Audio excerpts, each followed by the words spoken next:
enough storage tong anong enough storage.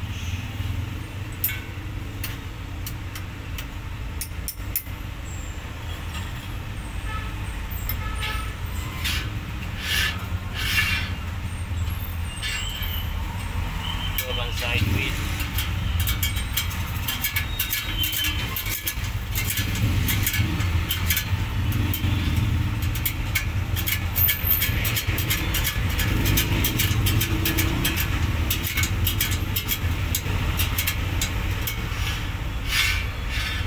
Nag-usap pa kami ng masinsinan nito ni Buboy. Ano ba yung ano mo, yung papaalay mo na rim? Tignan natin kung kaya ko ha. Tignan ko muna, pupunta muna kita dyan. Yung isang araw pa nilagyan ng bearing yun. Oo nga eh. Dinate nga sa akin eh, minalagyan niya ng bearing. Hindi, yun naman talagang dapat eh, malagyan ng bearing eh, para mai-align. Kasi di ma-align yan pag walang bearing. Sila, meron silang pang-align na kahit walang bearing. Oo. Yung malaki yung ano dun, malaki yung may tawag dun eh, sa late machine nakalagay. Parang ano yun eh, parang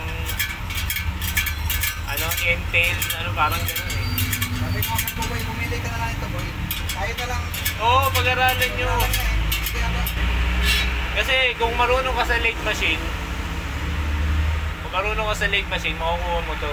Kasi di ba nag-ano ka, nag-reface ka, pero inaano mo rin, ina-align mo muna bago mo i-turning, di ba? Eh ako, ako nga, size 20 na BMX doon, nung pinag-aralan ko, tapos nag-welding lang ako ng ganito, ng wheel aligner. Nag-fabricate lang ako. Inabot ako maghapon eh, hindi ko pa nagawa eh. Nag-aaral ako nun.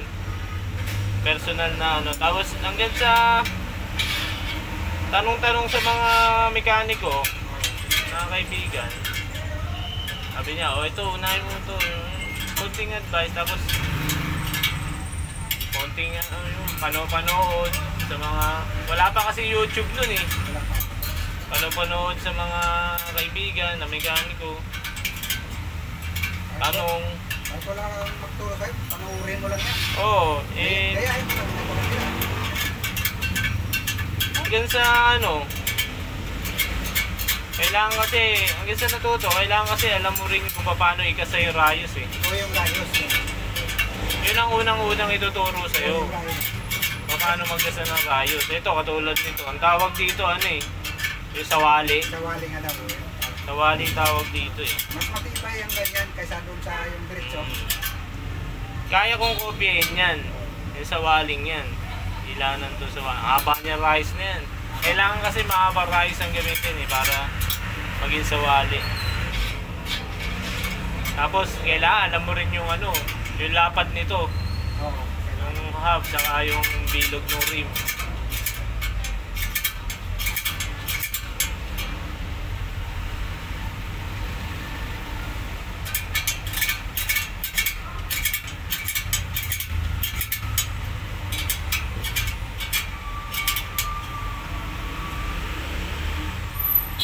Hindi na ako nagtanong sa ano eh, sa iba eh, kung magkano eh. Kung magkano paaling eh.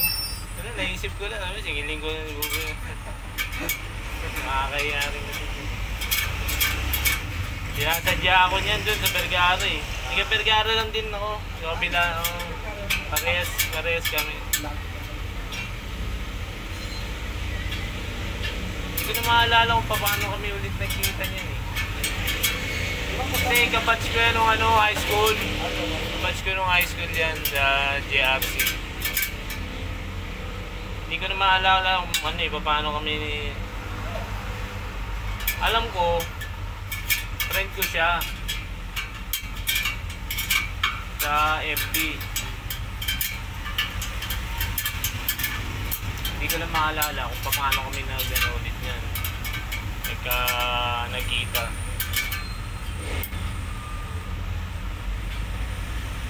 Ayan, kukunin mo muna yung talon. Yung isa nun muna yung outside. Pag nakuha mo yon bahagya, yan katulad nyan, then bibigay mo sa customer, talagang naikabit na siguro yung ano nun, yung rim, no?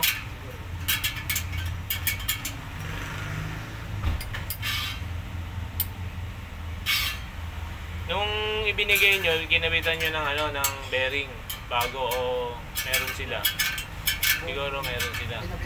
Kinabitan nila. Tapos kinalas din nila, no? Ako pa nagkalas dito. Ay, ikaw pa rin kalas. Kasi hindi daw nila makalas eh. Oh, baka ito yun. Ayun eh, bugbog eh, no? Ay, hindi. Hindi nila makalas. Hindi. Ahatawin nila yun eh. Pero meron talagang tools yan eh, no? Ayun, may makalas, papasok lang din. Oo.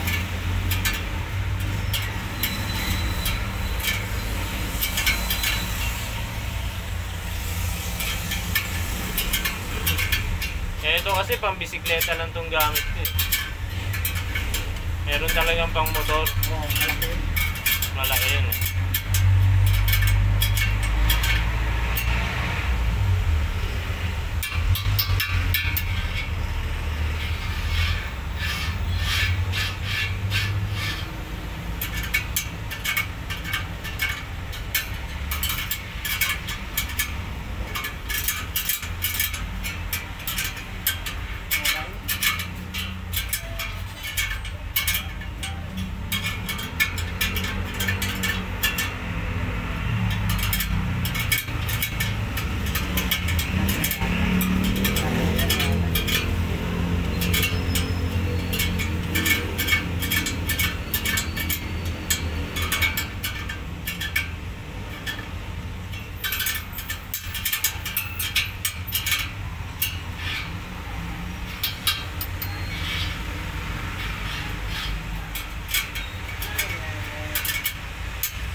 Display lang.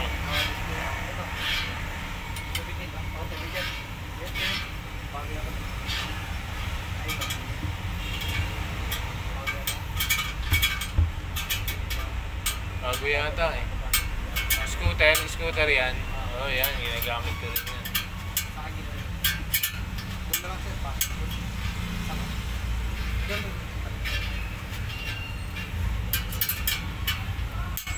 Very good ah. Merong ano ah.